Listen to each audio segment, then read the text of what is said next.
And Iowa lawmakers now working without pay, still pushing Republican priorities towards the finish line in Des Moines. All of that and more next on Siouxland's only primetime newscast. Siouxland News at 9 starts now. U.S. Marshals in the South Dakota Division of Criminal Investigation are asking for the public's help finding a man wanted for last week's murder here in Dakota Dunes. Thanks for joining us tonight. I'm Katie Koppel. And I'm Larry Wentz. And tonight, Siouxland's Most Wanted is first at 9 o'clock. 39-year-old Alfredo Castellanos Rosales of Sioux City is wanted for charges of first-degree and second-degree murder in the death of 23-year-old Jordan Beardshear, whose body was found at her Dakota Dunes apartment last Wednesday. The DCI says Beardshear's death has been ruled a homicide. Court documents supporting the arrest warrant for Castellanos Rosales detail that she was killed by several stab wounds, but indicate she tried to fight back. Castellanos Rosales was named as the father of Beardshear's infant son, who was found safe and unharmed. Castellanos Rosales is described as a Hispanic man. He's about 5 feet 8 inches tall. He weighs about 220 pounds.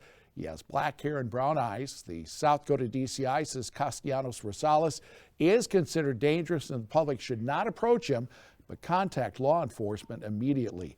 If you have any information about Alfredo Castellanos Rosales, please call the U.S. Marshals Service in Sioux City. The number is 712-252-0211. You can also send the Marshals an email at siouxlands.mostwanted@usdoj.gov. Remember, the information you provide remains confidential and could put these fugitives behind bars. In other news, tonight, Sioux City City Council has given the final approval to a big increase on wastewater bills. The increases will pay for the $300 million upgrade of the current wastewater treatment plant. The council voted 4-0 in favor of adopting the new rates, but Councilmember Dan Moore hinted afterwards they may not be set in stone. As we study what we're doing here with as far as capacity, design, that kind of thing, we can, as a council, always adjust the rates, the sewer rates, if we need to.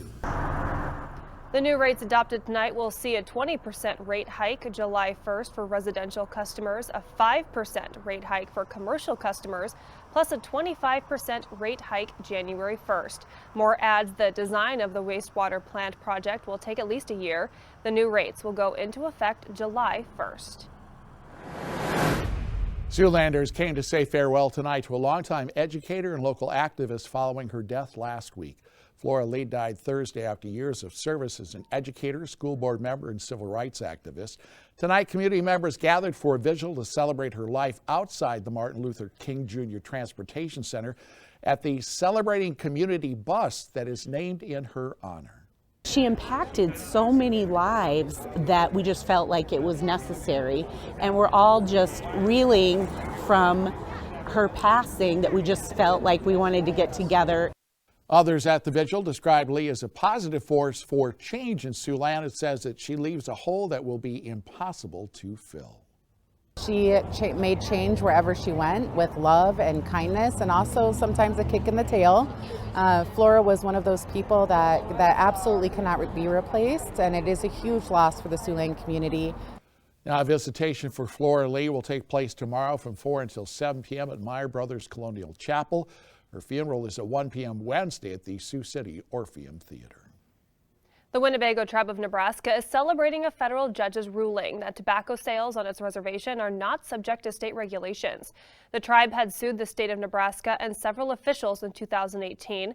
The state tried to impose the terms of a 1990 settlement with major tobacco companies on the tribe's cigarette making and distribution operations. The tribe's attorney says the ruling affirms tribal sovereignty since the tribes were never part of the settlement between the states and Big Tobacco. The CEO of Ho Chunk Inc., Lance Morgan, says, quote, "The tribe and the state have been making great strides lately in building a relationship. Ending this controversy is a big step in respecting each other's sovereignty." Good evening, Siouxland. It's still a little bit on the breezy side out there tonight, but things are really going to improve as we head into the rest of the evening. United Bank of Iowa City Kingsley cameras showing that things are fairly quiet. If you take a look at satellite, what we're looking for here is any color that's kind of like a gray smudge or a white smudge that shows cloud cover, and you'll notice there's not a single bit of cloud in the tri-state region. So it is really clear out there tonight. Current temperatures in the 40s and 50s, and we are going to see these winds continue to die down through the night tonight and into tomorrow as well. So finally starting to see a break in the wind tonight, though, without the cloud cover, and as those winds calm down, it's going to mean for a very cold night. In fact, we're going to be around the freezing mark. I'll have more on that coming in here in just a few minutes. Iowa lawmakers are now working unpaid, trying to finish up the 2023 legislative session. The Iowa House today voting to advance a bill requiring in-person participation at Iowa caucuses. This is aimed at blocking plans by Iowa Democrats to allow party members to mail in their presidential preference cards, a move which officials in New Hampshire said would trigger a state law requiring them to jump Iowa on the 2024 calendar. Lawmakers did remove a provision requiring advanced registration for caucus participants. I don't even know why we need this bill. Our caucuses have plenty of integrity. They run pretty decently when our national parties stay out of it. And I believe that this is just more of the same that we've seen this session. Overreach and micromanagement into things that really run just fine without the state's interference. And I would urge you to vote no. I couldn't disagree more that there is no problem. This bill fixes it. Thank you, Mr. Speaker. I move the bill. That was the extent of today's debate ahead of a party line vote to send that bill to the state Senate. Coming up in 5 minutes tonight at 9 o'clock. We'll hear from local mental health advocates as Sioux City City Council proclaims May Mental Health Awareness Month. But first. After a lifetime of trauma, this teen now wants others to know there is no shame in asking for support. I'm Liz Bonas. How she is helping to stop the stigma around mental health. It is just ahead.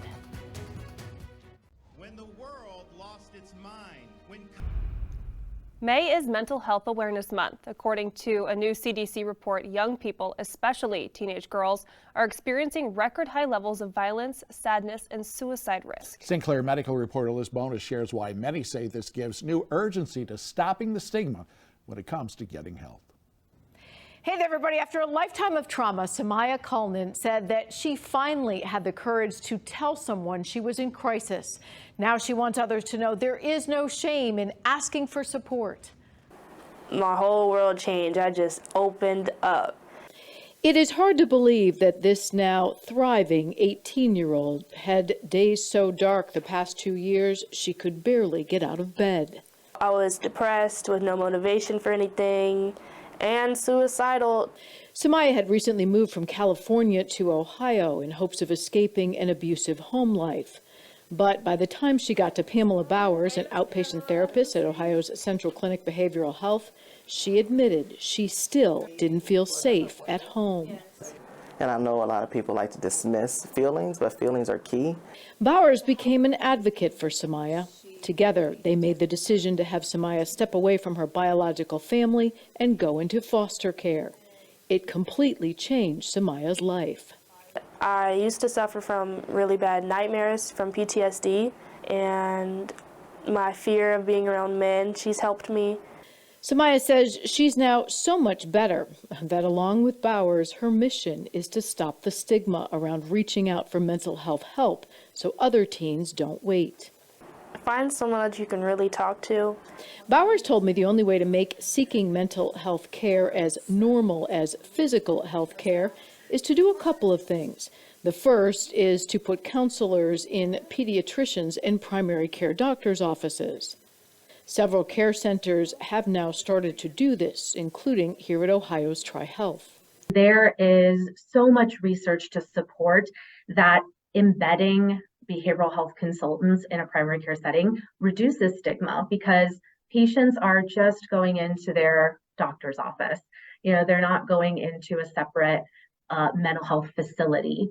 Second way to normalize the mental health conversation and stop the stigma is to make it a regular part of a teenager's day. Grant Us Hope does this in schools. We partner with schools and the educational service centers, the administrations, the staff, and the students especially on putting together what we call a Hope Squad. These students are now trained as Hope Squad peer counselors.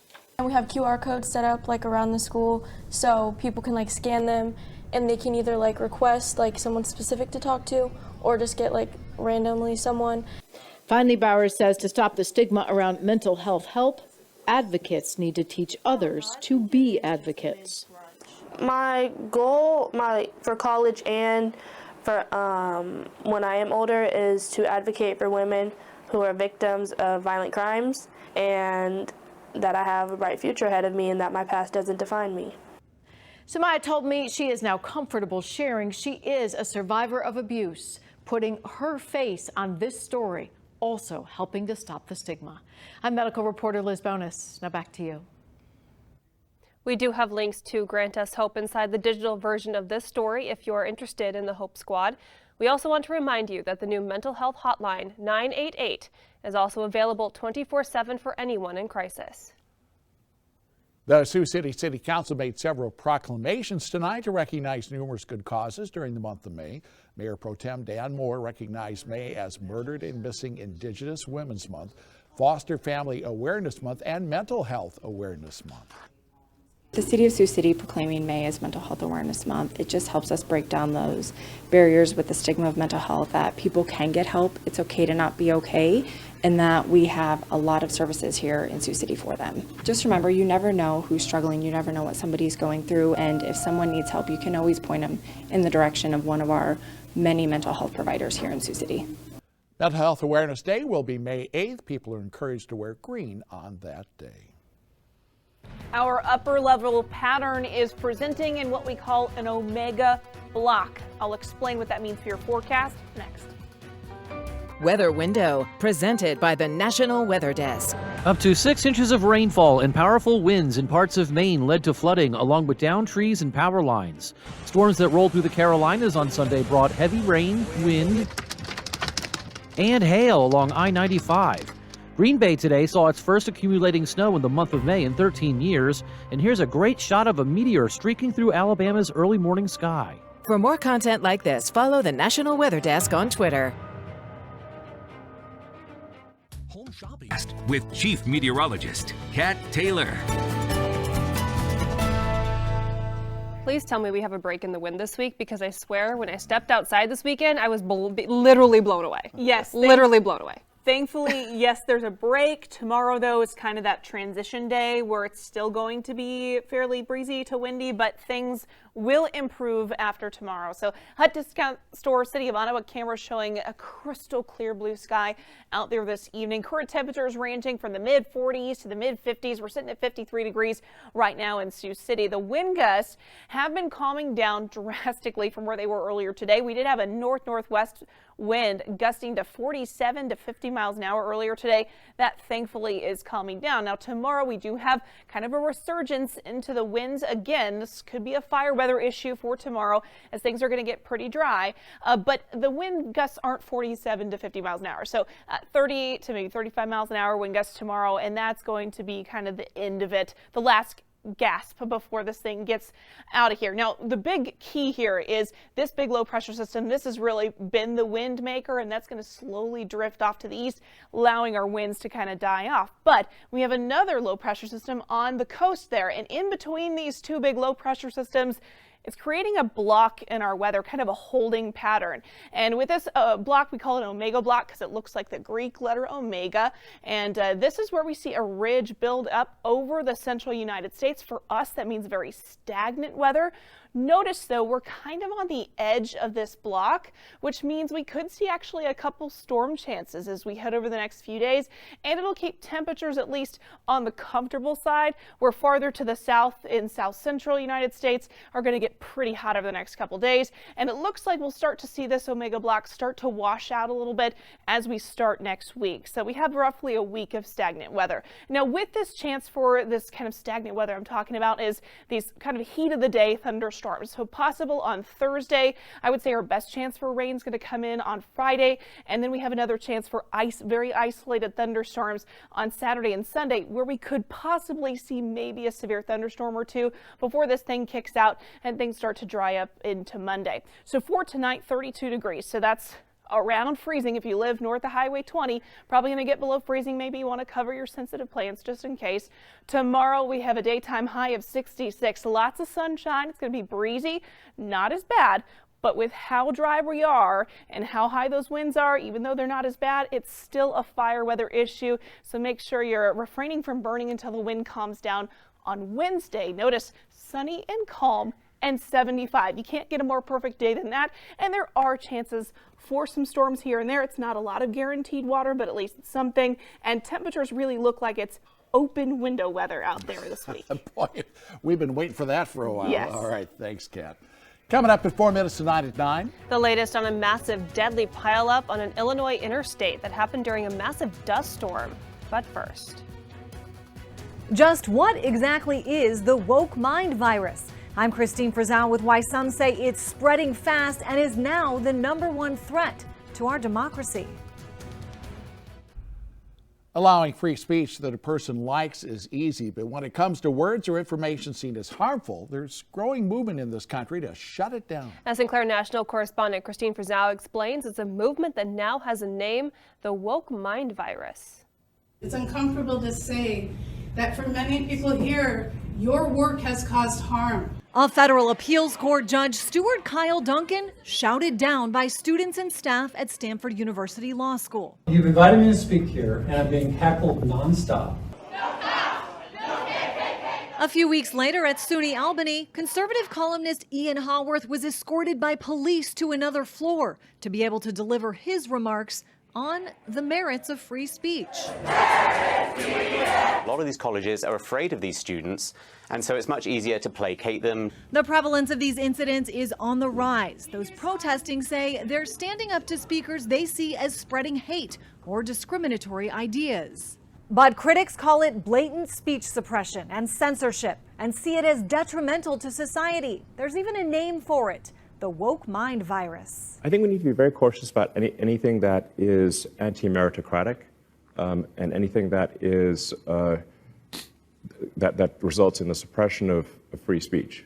Tesla founder and Twitter owner Elon Musk particularly concerned about those who are canceled simply for raising questions, whether about public policy or the origins of COVID-19. You can't question things.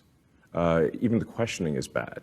He and other critics also pushing back against new approaches at schools for more equitable grading, loosening deadlines and taking into account hardships at home, though proponents say it will simply help balance an unfair system. We want our grades to be accurate. We want to make sure students aren't punished in their grades or rewarded in their grades for things outside their control. A shift in policies at schools and college campuses, some see as long overdue, fighting back against oppression, while others worry a bedrock of the country, free speech, is fading, replaced with speech that doesn't make people uncomfortable or offend.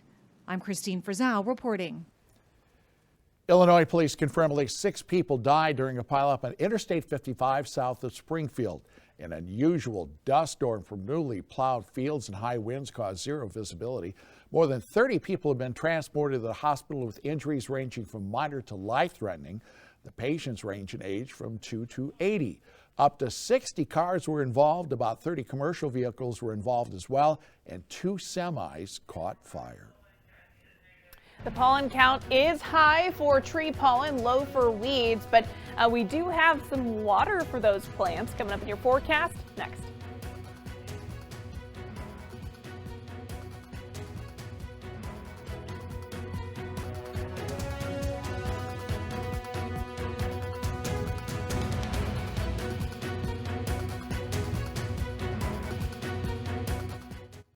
Join us in 70s. I know we've been waiting for this for so long, and we finally get a lot of 70s on that 7-day forecast. There is a small chance for rain here and there. Wouldn't bank on it. I would still keep those sprinklers on.